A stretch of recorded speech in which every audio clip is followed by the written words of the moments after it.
এত মাংস ভালো লাগে না। ওই দেখ দেখ মাংস ফেলে রেখে চলে গেল। কাকা কাকা কাকা, তোদের কি হয়েছে? তোরা তো ডাকতেছিস কেন? মাংস লাগলে নিয়ে যা। নিয়ে গেলে আমাদের কিছু বলতে পারবে না কিন্তু। তাহলে চল টিনা। এই টিনা মিনা, তোরা কি করতেছিস? এগুলা নিস না। না মা, না মা, তুমি বকো না। তুমি অনেকদিন ধরে আমাদের কিনে দাওনি, তাই আমরা এখান থেকে নিচ্ছি। এখনো বলছি ওটা ফেল, ওটা ফেল। ওই দেখ কত লোক বসে আছে, তারা ছি ছি করবে। তোমাদের কথা কানে যায় না? মা তুমি দেখতে পারছো না এই মাংসগুলো অনেক ভালো আছে, খেতে অনেক সুস্বাদু লাগবে।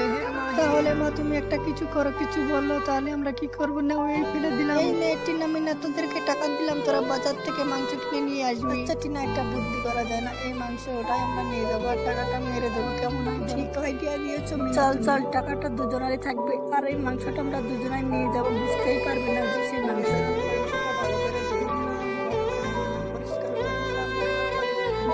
বাড়ি থেকে চলে তারপরে অনেক ময়লা থাকে, সেটা পরিষ্কার